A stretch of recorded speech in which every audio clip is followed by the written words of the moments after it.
వెలుగు దినపత్రికలో ఉన్నటువంటి వార్తల్ని ఒకసారి చూద్దాం. స్టూడెంట్ వీసాల్లో అమెరికా కోత, F1లను భారీగా తగ్గిస్తున్న అగ్రరాజ్యం. 2023-24లో మీరేమనుకుంటున్నారు గెలిచేది? ఇప్పుడు ఏంది? గుజరాత్ పంజాబ్. మీరేమనుకుంటున్నారు? గుజరాత్ గెలుస్తుందా, పంజాబ్ గెలుస్తుందా? ఇక మీరు కామెంట్ రూపంలో తెలియజేయండి. స్టూడెంట్ వీసాల్లో అమెరికా కోత, F1లను భారీగా తగ్గిస్తున్న అగ్రరాజ్యం. 2023-24లో 41% అప్లికేషన్లు రిజెక్ట్. 10 ఏళ్ల కిందటితో పోలిస్తే ఇది రెట్టింపు. ఇండియన్ స్టూడెంట్లకు తప్పని తిరస్కరణ. 2024 తొలి 9 నెలల్లో F1 వీసాల్లో 38% తగ్గుదల. కరోనా తర్వాత ఈ స్థాయిలో తగ్గడం ఇదే తొలిసారి. స్టూడెంట్ వీసాల్లో అమెరికా భారీ కోత విధిస్తూ ఉందట. F1లో 41% అప్లికేషన్లను రిజెక్ట్ చేస్తూ ఉందట అమెరికా. ఏప్రిల్ ఫస్ట్ వీక్లో భూభారతి రూల్స్ అంట. ఏప్రిల్ మొదటి వారంలో భూభారతి చట్టం రూల్స్ విడుదల చేస్తామని మంత్రి పొంగులేటి శ్రీనివాసరెడ్డి తెలిపారు. రానున్న రోజుల్లో మార్కెట్ వాల్యూను సవరించనున్నట్లు కూడా పేర్కొన్నారు. మార్కెట్ వాల్యూ పెంచబోతారు అన్నది స్పష్టంగా అర్థం. ఇప్పటికే రియల్ ఎస్టేట్ కొద్దిగా మందకొడిగా ఉంది. మార్కెట్ వాల్యూలు పెంచడం వల్ల మరి అది ఇంకా దిగజారుతుందో ఏం జరుగుతుందో చూడాలి. ఇక ఉగాది కల్లా క్యాబినెట్ విస్తరణ. Congress high command green signal. కొత్తగా 4 లేదా 5 చోటు. ఖర్గే రాహుల్ నేతృత్వంలో ఢిల్లీలో ముగిసిన చర్చలు. హాజరైన సీఎం రేవంత్, బట్టి, ఉత్తమ్, మహేష్ గౌడ్, మీనాక్షి నటరాజన్. మంత్రివర్గ విస్తరణతో పాటు పీసీసీ కార్యవర్గం, నామినేటెడ్ పోస్టులపై డిస్కషన్. మంత్రి పదవులు దక్కని వాళ్లకు డిప్యూటీ స్పీకర్, చీఫ్ విప్గా అవకాశం. హైకమాండ్ చర్చలు పూర్తయ్యన్న పీసీసీ చీఫ్. 4 శాఖల్లో మార్పు, ఒకరికి ఉద్వాసన. కేబినెట్ విస్తరణలో సామాజిక సమతుల్యం తప్పక పాటించాలని కాంగ్రెస్ హైకమాండ్ నిర్ణయించింది. బీసీ, ఎస్సీ, మైనార్టీ, రెడ్డి సామాజిక వర్గాలకు ఒక్కో పదవి ఇచ్చే ఛాన్స్ ఉంది. ఇక రెడ్డిలకి మళ్ళీ ఇచ్చేందుకు అయిపోయింది కావాలా? కోట అయిపోయింది. ఇప్పటికే 33.33% తీసుకున్నారు. కోట దాటిపోయింది. ఇంకా సామాజిక వర్గాలకు ఒక్కో పదవి ఇచ్చే ఛాన్స్ ఉంది. అయితే కొత్తగా 4 లేదా 5 క్యాబినెట్లకు తీసుకోవడంతో పాటు 3-4 మంత్రుల శాఖల్లో మార్పులు జరిగే ఆస్కారం ఉందని పార్టీ వర్గాలు భావిస్తున్నాయి. ఓ మంత్రిని క్యాబినెట్ నుంచి తప్పించే అవకాశం కూడా ఉందన్న చర్చ జరుగుతూ ఉంది. కొండా సురేఖను తప్పిస్తూ ఉన్నారు. జూపల్లి కూడా అదే రేసులో ఉన్నారు. రాష్ట్ర కేబినెట్ విస్తరణపై కసరత్తు ముగిసింది. రేపు మాపంటూ ఏడాదికి పైగా సాగుతున్న ఈ అంశంపై కాంగ్రెస్ హైకమాండ్ ఫైనల్ నిర్ణయానికి వచ్చింది. ప్రస్తుతం 6 మంత్రి పదవులు ఖాళీగా ఉండగా ఇందులో 4 లేదా 5 పోస్టులను ఉగాది కల్లా భర్తీ చేయనున్నట్టు తెలిసింది. మంత్రి పదవులు దక్కని వారికి డిప్యూటీ స్పీకర్, చీఫ్ విప్ పదవులు ఇవ్వాలని భావిస్తున్నట్టు సమాచారం. పీసీసీ కార్యవర్గ ఏర్పాటుకు, మిగిలిన నామినేటెడ్ పోస్టుల భర్తీకి కూడా హైకమాండ్ గ్రీన్ సిగ్నల్ ఇచ్చింది. సోమవారం ఏఐసీసీ చీఫ్ మల్లికార్జున ఖర్గే నేతృత్వంలో ఢిల్లీలోని ఇందిరాభవన్లో కీలక భేటీ జరిగింది. ఇందులో కాంగ్రెస్ అగ్రనేత Rahul Gandhi, party general secretary KC Venugopal, రాష్ట్ర in charge Meenakshi Natarajan, CM Revanth Reddy, deputy CM Bhatti Vikramarka, మంత్రి ఉత్తమ్ కుమార్ రెడ్డి, పీసీసీ చీఫ్ మహేష్ కుమార్ గౌడ్ పాల్గొన్నారు. మంత్రి పదవుల్లోకి ఎవరిని తీసుకోవాలి, ప్రస్తుతం ఏ సామాజిక వర్గాలకు, ఏ జిల్లాలకు ప్రాతినిధ్యం దక్కలేదనే విషయాలపై ఈ భేటీలో ప్రధానంగా చర్చించారు. 2 గంటల పాటు భేటీ. హైకమాండ్ ఆదేశాల మేరకు సోమవారం సాయంత్రం CM Revanth Reddy, deputy CM బట్టి, మంత్రి ఉత్తమ్, పీసీసీ మహేష్ కుమార్ గౌడ్ ఢిల్లీకి వెళ్లారు. నేరుగా ఏఐసీసీ హెడ్ ఆఫీస్కు ఇందిరాభవన్కు చేరుకున్నారు. అక్కడ జరిగినటువంటి చర్చలో మంత్రివర్గ విస్తరణ 5 లేదా 6 కొత్తగా తీసుకొని ఒకరికి ఉద్వాసన బలికి, 5 తీసుకొని ఒకరికి ఉద్వాసన బలికి 2 ఖాళీగా పెడుతున్నట్టుగా తెలుస్తూ ఉంది. అయితే ఇక్కడ ఉత్తమ్ కుమార్ రెడ్డి పోస్టుకి ఏం డిస్టర్బెన్స్ లేదు, రేవంత్ రెడ్డి పోస్టుకు డిస్టర్బెన్స్ లేదు, పొంగులేటి పోస్టుకు డిస్టర్బెన్స్ లేదు, ఆ తర్వాత కోమటిరెడ్డి వెంకటరెడ్డి పోస్టుకు కూడా డిస్టర్బెన్స్ లేదు. బీసీ సామాజిక వర్గానికి సంబంధించినటువంటి కొండా సురేఖనే తీసేయాలని చెప్పి పట్టుబట్టినట రేవంత్ రెడ్డి అక్కడ. సరే చూద్దాం, అది అయిన తర్వాత దాని గురించి మాట్లాడుకుందాం.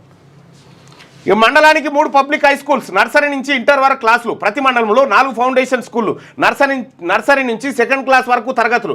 ఆయా బడ్లకు గ్రామాల నుంచి బస్ సౌకర్యం. స్కూల్ పిల్లలకు బ్రేక్ఫాస్ట్, లంచ్, ఈవినింగ్ స్నాక్స్. ఒకే ప్రాంగణంలోని విద్యా సంస్థలన్నీ విలీనం. సర్కార్కు తెలంగాణ విద్యా కమిషన్ సిఫార్సులు.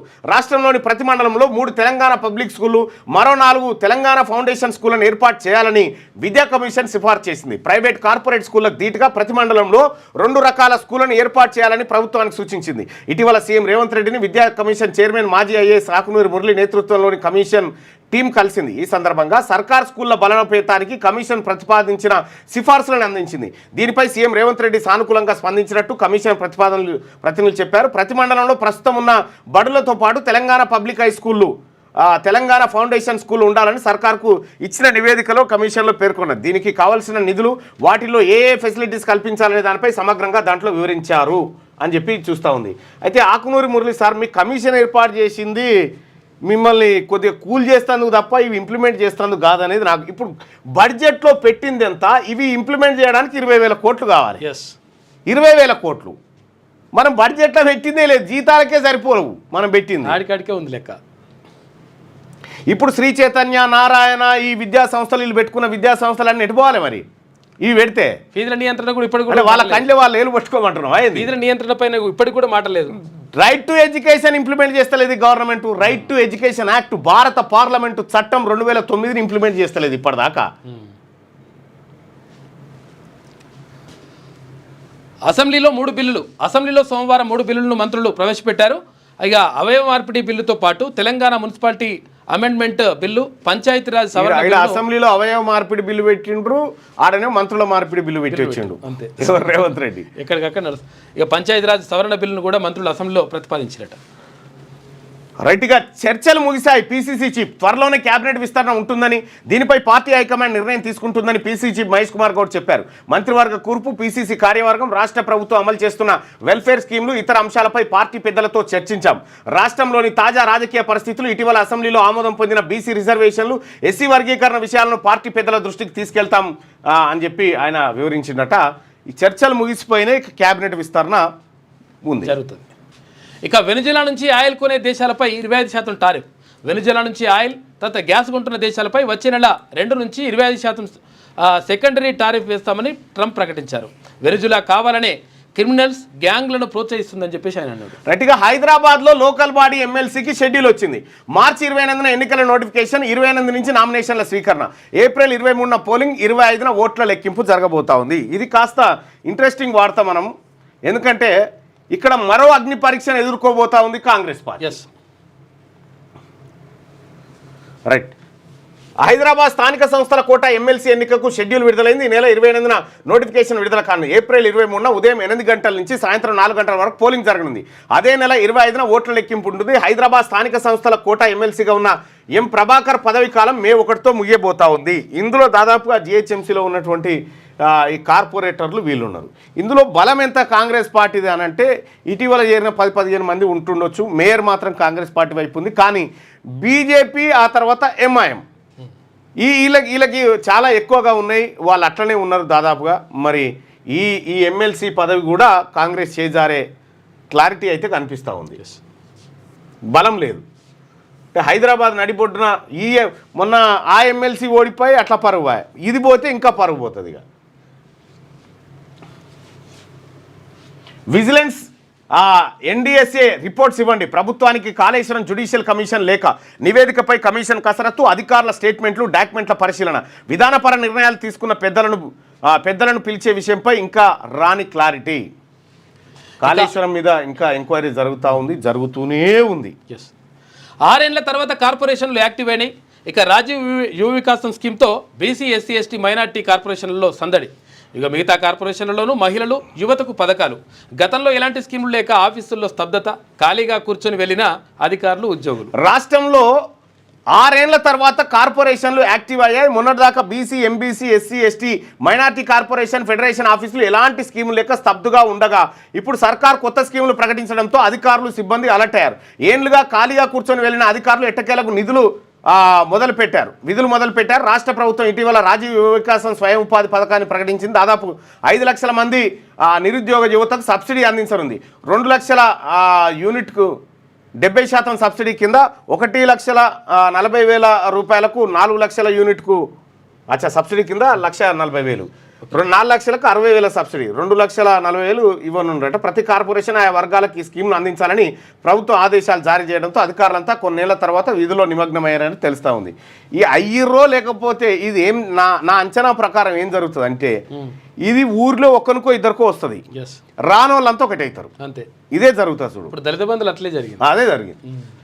ఎంఎంటీఎస్ రైల్లో అత్యాచార యత్నం, బయటకు దూకిన యువతి తీవ్ర గాయాలు, పగిలిన తల, విరిగిన మణికట్టు, నిందితుడి కోసం గాలింపు. నడుస్తున్న ఎంఎంటీఎస్ రైల్లోని మహిళల బోగిలో ఓ యువతిపై అగాంతకుడు అత్యాచార యత్నానికి ప్రయత్నించాడు. దీంతో ఆమె భయంతో రైల్లోంచి బయటకు దూకేసింది. కంకర్రాలపై పడడంతో తీవ్ర గాయాలయ్యింది. స్పృహ తప్పి పడిపోయిన బాధితురాల్ని అటువైపు వెళ్తున్న బాటసార్లు గమనించి పోలీసులకు సమాచారం అందించారు. ప్రస్తుతం ఆమె ఆసుపత్రిలో చికిత్స పొందుతున్నది. అసలు ఏం జరిగింది? ఏపీలోని అనంతపురం జిల్లాకు చెందిన మహిళ మేడ్చల్లోని ఉమెన్స్ హాస్టల్లో ఉంటూ స్విగ్గీలో పనిచేస్తున్నది. ఈ నెల 22న మధ్యాహ్నం మేడ్చల్ నుంచి సికింద్రాబాద్ రైల్వే స్టేషన్ సమీపంలోని ఓ సెల్ ఫోన్ రిపేరింగ్ షాపుకు తన మొబైల్ డిస్ప్లే మార్చుకునేందుకు వచ్చింది. మొబైల్ రిపేర్ చేయించుకొని సుమారు రాత్రి 7:30కు ప్లాట్ఫామ్ నంబర్ 10లో తెల్లాపూర్ మేడ్చల్ ఎంఎంటీఎస్ రైలు ఎక్కింది. అది మహిళల బోగిలో ఎక్కితే మహిళల బోగిలోకి ఒకడు దుండగుడు జొరబడి అత్యాచార యత్నం చేసిండట.